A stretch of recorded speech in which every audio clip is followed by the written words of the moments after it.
Hello everyone, welcome back to lesson up classes. आज हम बात करने वाले हैं chapter 3 ruling the countryside के बारे में। ये chapter British East India Company के रोल पर फोकस करता है, जो किस तरह से इंडिया के कंट्री साइड को अपने इकोनॉमिक इंटरेस्ट के लिए ट्रांसफॉर्म किया। अगस्त 12, 1765 को मुगल इंपीरियर ने ईस्ट इंडिया कंपनी को दीवान ऑफ बंगाल अपॉइंट किया। इस टाइटल से कंपनी को रेवेन्यू कलेक्ट करना और फाइनेंशियल एडमिनिस्ट्रेशन मैनेज करने का अथॉरिटी मिल गया। इस अपॉइंटमेंट ने ब्रिटिश राज की एक नींव रख दी। ये एक्चुअल इवेंट शायद बहुत ही मॉडर्न सेटिंग में हुआ था, लेकिन इसको बाद में एक ग्रैंड पेंटिंग में डिपिक्ट किया गया, जो रॉबर्ट क्लाइव ने कमीशन की थी। ये पेंटिंग ब्रिटिश हिस्ट्री में इस मोमेंट की सिग्निफिकेंस को एम्फेसाइज करती है। दीवान बनने पर कंपनी चीफ फाइनेंशियल एडमिनिस्ट्रेटर बन गए। उन्हें लैंड मैनेज करना और रेवेन्यू ऑर्गेनाइज करना था। अब कंपनी को इंश्योर करना था कि उनका रेवेन्यू कलेक्शन इतना इफिशिएंट हो कि उनकी ग्रोइंग एक्सपेंसेस जो है वो कवर हो सके।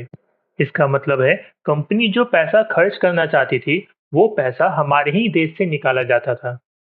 इसलिए कंपनी को केयरफुली एडमिनिस्ट्रेशन प्लान करना था ताकि रेवेन्यू को मैक्सिमाइज किया जा सके बिना लोकल पॉपुलेशन को हटाए। ये दिखाता है कि कॉलोनियल गवर्नमेंट कितनी कॉम्प्लेक्स थी। ईस्ट इंडिया कंपनी, जो ओरिजिनली एक ट्रेडिंग एंटिटी थी, उन्हें ये इंश्योर करना था कि वो सिर्फ जरूरी प्रोडक्ट खरीद सके और अपने गुड्स को यानी कि अपने सामान को बेच सके। इसलिए उन्हें उस रीजन के रिसोर्सेज का इफेक्टिव मैनेजमेंट करना बहुत ही जरूरी था। अब समय के साथ कंपनी को सावधानी से आगे बढ़ना था। एक एलियन पावर होने के नाते यानी कि एक बाहरी पावर होने के नाते उन्हें एग्जिस्टिंग सोशल और पॉलिटिकल स्ट्रक्चर को ध्यान से नेविगेट करना था, ताकि बड़े पैमाने में जो विरोध हो रहा है या रेजिस्टेंस जो उनके खिलाफ हो रहा है, उनसे बचा जा सके। कंपनी ने ये भी रियलाइज किया कि जो लोग पहले कंट्री साइड में पावर होल्ड करते थे, जैसे कि लोकल रूलर्स और लैंडलॉर्ड, उनका भी बहुत ही बड़ा इन्फ्लुएंस है और इन्हीं लोकल इलाइट को मैनेज और कंट्रोल करना था, लेकिन उन्हें पूरी तरह से एलिमिनेट भी नहीं करना था, ताकि स्टेबिलिटी बनी रहे और किसी भी तरह का अपराइजिंग यानी कि बगावत ना हो। इस चैप्टर में हम देखेंगे कि कैसे कंपनी धीरे धीरे कंट्री साइड को कॉलोनाइज करती है। उन्होंने रेवेन्यू कलेक्शन ऑर्गेनाइज किया, लैंड राइट्स को रीडिफाइन किया और एग्रीकल्चर प्रोडक्शन को मैनिपुलेट किया, ताकि इकोनॉमिक ऑब्जेक्टिव मतलब कि आर्थिक उद्देश्य को पूरा किया जा सके। खासकर कैश क्रॉप, जो ट्रेड के लिए बहुत ही वैल्यूएबल थी। दीवान बनने के बाद भी ईस्ट इंडिया कंपनी ने अपने आप को एक ट्रेडिंग एंटिटी की तरह देखा। उनका मेन फोकस था रेवेन्यू को मैक्सिमाइज करना, ताकि उनकी कॉमर्शियल एक्टिविटीज को सपोर्ट किया जा सके। कंपनी को तो एक बड़ा रेवेन्यू इनकम चाहिए था, लेकिन वो रेगुलर और इफिशिएंट रेवेन्यू असेसमेंट और कलेक्शन सिस्टम स्टैब्लिश करने में रिलक्टेंट थी, यानी कि उनकी इच्छा नहीं थी। उनका एम था जितना हो सके रेवेन्यू को एक्सट्रैक्ट करना, और वो भी लॉन्ग टर्म गवर्नेंस के लिए जरूरी एडमिनिस्ट्रेटिव स्ट्रक्चर को ऑर्गेनाइज किए बिना। कंपनी चाहती थी कि जो रेवेन्यू बंगाल से कलेक्ट होता है, उसे फाइन कॉटन और सिल्क को सबसे कम प्राइस पर खरीदा जा सके। इससे वो यूरोपियन मार्केट में इन गुड्स से मैक्सिमम प्रॉफिट कमा सकें। अब देखो, 1765 से पहले कंपनी अपने परचेज को फाइनेंस करने के लिए गोल्ड और सिल्वर को ब्रिटेन से इंपोर्ट करती थी, लेकिन 1765 के बाद उन्होंने बंगाल से जो रेवेन्यू कलेक्ट किया, उसी रेवेन्यू से वो एक्सपोर्ट का खर्च निकालते थे और सामान भी खरीदते थे, यानी कि जो गुड्स वगैरह वो एक्सपोर्ट करते थे वो भी खरीदते थे। मतलब देखा जाए तो वहीं के पैसे से वहीं का सामान खरीदा जाता था और ट्रेडिंग के लिए भी उन्हें कोई भी पैसा देना नहीं पड़ता था। यानी कि इस रेवेन्यू को इफेक्टिवली लोकल रिसोर्सेज को अपने ट्रेडिंग ऑपरेशन फंड करने के लिए इस्तेमाल करते थे। बंगाल की इकोनॉमी ईस्ट इंडिया कंपनी के एक्सप्लॉयटेटिव पॉलिसी के चलते खराब होने लगी। आर्टिजियन, जो कंपनी को बहुत ही कम दाम में अपने गुड्स यानी कि अपने आर्ट को बेचने पे मजबूर थे, उन्होंने अपने गांव को छोड़ना शुरू कर दिया, जिससे आर्टिजियन प्रोडक्ट में कमी आने लगी। पीजेंट भी कंपनी द्वारा लगाए गए हाई रेवेन्यू डिमांड को पूरा करने में स्ट्रगल कर रहे थे, और इस ऑपरेसिव टैक्सेशन और रेवेन्यू पॉलिसीज के चलते उनकी जो जीविका है यानी कि लाइवलीहुड सस्टेन करना मुश्किल हो गया। जो एग्रीकल्चर प्रोडक्शन के कोलैप्स का कारण बना। ये जो डिक्लाइन आर्टिजन प्रोडक्ट और एग्रीकल्चर प्रोडक्ट में दिखा, एक डुअल इम्पैक्ट ये जो पड़ा, ये एक ब्रॉडर यानी कि एक बहुत बड़ा इकोनॉमिक क्राइसिस की तरफ इशारा कर रहा था। और जो हमारा ट्रेडिशनल इकोनॉमिक स्ट्रक्चर था, कंपनी के एक्सप्लॉयटेटिव प्रैक्टिस के प्रेशर में टूट रहा था। 1717 में सिचुएशन एक डेविस्टेटिंग पीक पर पहुंच गया जब बंगाल में एक प्रलयंकारी अकाल पड़ा। इस अकाल में लगभग 10 मिलियन लोगों की जान गई, जो पॉपुलेशन का लगभग एक तीसरा हिस्सा था। ये ट्रेजेडी कंपनी के एडमिनिस्ट्रेशन की फेलियर और लोकल पॉपुलेशन पर इनकी पॉलिसीज के सीवियर कॉन्सिक्वेंसेस को दिखाता है। यह तस्वीर मुर्शिदाबाद के वीकली मार्केट का दृश्य है। पीजेंट और आर्टिजन गांव के एरिया से मार्केट यानी कि हट पर अपने गुड्स को, अपने सामान को बेचने के लिए आते थे और जरूरी चीजें खरीदने के लिए भी। लेकिन इकोनॉमिक क्राइसिस के समय इस मार्केट पर बहुत ही बुरा असर पड़ा।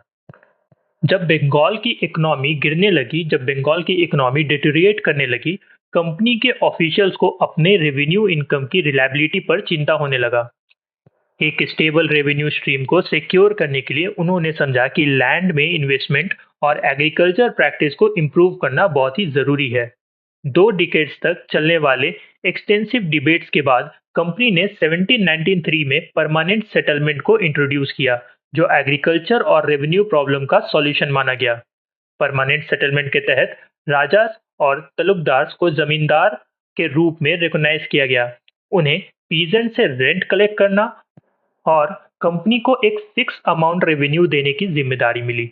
जो रेवेन्यू जमींदार को देना था, वो परमानेंटली फिक्स कर दिया गया। इसका मतलब ये था कि फ्यूचर में कभी भी रेवेन्यू नहीं बढ़ाया जाएगा।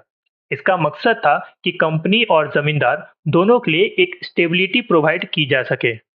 कंपनी का यह मानना था कि रेवेन्यू डिमांड को फिक्स करने से जमींदार को लैंड की इम्प्रूवमेंट में एक इन्वेस्ट करने के लिए इंसेंटिव मिल जाएगा। एग्रीकल्चर प्रोडक्शन बढ़ाने पर जमींदार को फायदा होगा, क्योंकि वो एडिशनल प्रॉफिट अपने पास रख सकते थे, जबकि कंपनी को एक रेगुलर और फिक्स रेवेन्यू मिलता रहेगा। कंपनी के एक्सपेक्टेशन के बावजूद कई जमींदार ने लैंड इम्प्रूवमेंट में इन्वेस्ट नहीं किया। उनका प्राइमरी फोकस रेंट कलेक्ट करने पर था, ना कि एग्रीकल्चर प्रोडक्टिविटी को इन्हांस करने पर। कंपनी द्वारा फिक्स की गई रेवेन्यू डिमांड अक्सर इतनी ज्यादा थी कि जमींदार के लिए अपने ऑब्लिगेशन पूरा करना मुश्किल हो जाता था। अगर कोई जमींदार रिक्वायर्ड रेवेन्यू नहीं दे पाता, तो वो अपने जमींदारी या लैंड राइट को खो देता था, और ऐसे कई जमींदार को कंपनी ने ऑक्शन कर दिया।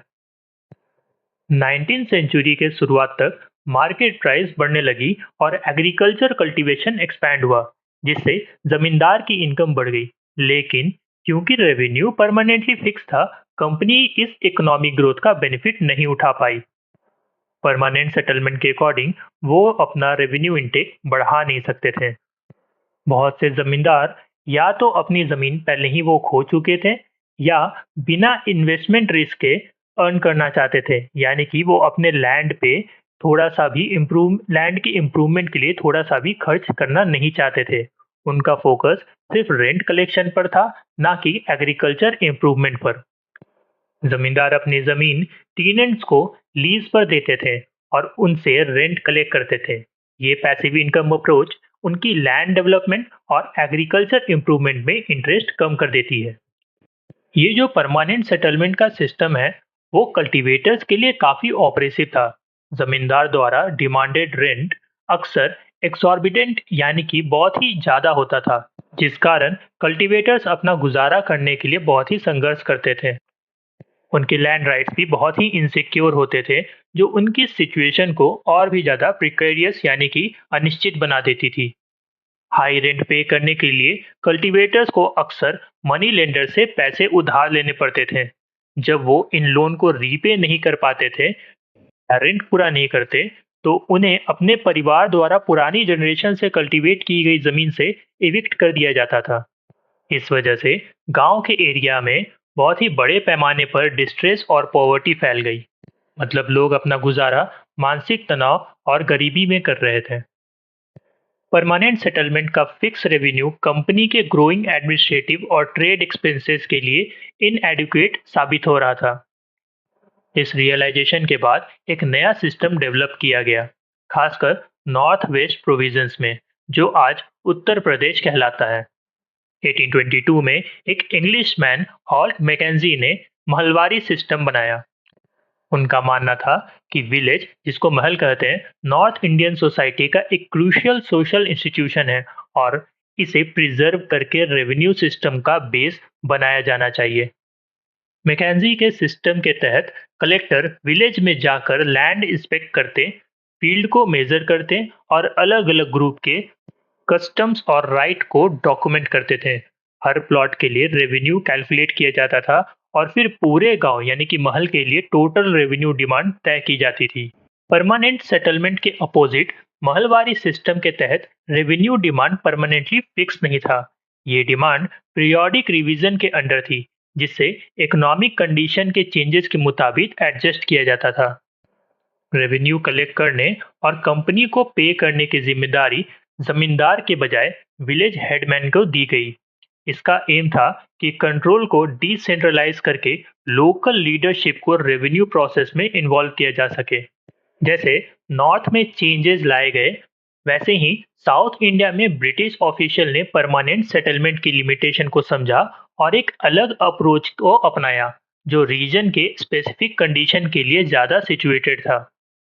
रियोट वारी सिस्टम की शुरुआत इनिशियली एक स्मॉल स्केल पर हुई, जब कैप्टन अलेक्जेंडर रेड ने इस सिस्टम को एक एरिया में एक्सपेरिमेंट किया, जो ब्रिटिश को टीपू सुल्तान के कॉन्फ्लिक्ट के बाद मिले थे, यानी कि ये एरिया मैसूर के पास था। ये सिस्टम आगे चलकर थॉमस मुर्नो ने डेवलप किया और धीरे धीरे इसे पूरे साउथ इंडिया में एक्सपैंड कर दिया। नॉर्थ के अपोजिट, जहां जमींदार का सेंट्रल रोल था, मुर्नो और रेड ने देखा कि साउथ इंडिया में ट्रेडिशनल जमींदार काफी कम थे। उनका मानना था कि रेवेन्यू सिस्टम डायरेक्टली कल्टीवेटर्स के साथ किया जाना चाहिए, जो कई जनरेशन से जमीन पर खेती करते आ रहे हैं। हर कल्टीवेटर्स के फील्ड को केयरफुली और सेपरेटली सर्वे किया गया, ताकि रेवेन्यू असेसमेंट एक्यूरेट और फेयर हो। इस इंडिविजुअलाइज्ड अप्रोच का मकसद था कि हर कल्टीवेटर के लिए सही रेवेन्यू डिमांड बनाई जा सके। मुर्नो ने ब्रिटिश को एक पैटर्नल फिगर के रूप में देखा, एक पेरेंट की तरह देखा, जो रियोट को प्रोटेक्ट करेंगे और गाइड करेंगे। इस अप्रोच का मकसद था कि एक डायरेक्ट और सपोर्टिव रिलेशनशिप बनाया जा सके ब्रिटिश अथॉरिटी और लोकल कल्टीवेटर्स के बीच। ब्रिटिश रेवेन्यू ऑफिशियल्स ज़्यादा से ज़्यादा इनकम जनरेट करने के गोल में अक्सर रेवेन्यू डिमांड को बहुत ही ज़्यादा सेट कर देते थे। इससे पीजेंट और कल्टीवेटर्स पे इमेंस फाइनेंशियल प्रेशर आने लगा। बहुत से पीजेंट और रियोट ऊंची रेवेन्यू डिमांड को पूरा नहीं कर पाए। इससे रूरल पॉपुलेशन में एक बहुत ही बड़ा फाइनेंस डिस्ट्रेस फैल गया, यानी कि लोग इस रेवेन्यू डिमांड को पूरा करने के लिए आर्थिक तनाव से गुजर रहे थे। इस ऑपरेसिव रेवेन्यू डिमांड के कारण कई रियोट अपनी जमीन छोड़कर भागने पर मजबूर हो गए। इसका नतीजा ये निकला कि गांव वीरान होने लगे और एग्रीकल्चर प्रोडक्टिविटी बहुत ही तेजी से डिक्लाइन होने लगी। ब्रिटिश ऑफिशियल ये एक्सपेक्ट कर रहे थे कि इस नए सिस्टम के जरिए पीजेंट अमीर और इंटरप्राइजिंग फार्मर बनेंगे, लेकिन हुआ इसका उल्टा। प्रोस्पेरिटी के बजाय ये सिस्टम बहुत ही बड़े पैमाने पे पॉवर्टी, इनस्टेबिलिटी और रूरल डिपॉपुलेशन का कारण बन गया। सो बच्चों, ये था ओवरव्यू ब्रिटिश रेवेन्यू पॉलिसी और उनके एक्सप्लॉयटेटिव सिस्टम का, जिसने भारत के किसानों की जिंदगी बदल कर रख दी। परमानेंट सेटलमेंट से लुटवारी सिस्टम और महलवारी सिस्टम तक, हर एक सिस्टम का एक ही मकसद था, ज़्यादा से ज़्यादा रेवेन्यू कलेक्ट करना। लेकिन इन पॉलिसीज ने भारत के किसान और रूरल इकोनॉमी पर बहुत ही निगेटिव इम्पैक्ट डाला। जहां ब्रिटिश ऑफिशियल ने सोचा था कि नए सिस्टम किसान को इंटरप्राइजिंग और अमीर बना देंगे, वहां ये पॉलिसीज ज़्यादा पॉवर्टी, रूरल डिपॉपुलेशन और इकोनॉमिक कोलैप्स का कारण बन गया। अगर आपको ये वीडियो इन्फॉर्मेटिव लगा तो लाइक करें और कमेंट करके बताएं कि आपको ये वीडियो कैसा लगा। चैनल को सब्सक्राइब करना मत भूलिएगा। Thanks for watching, see you in the next video.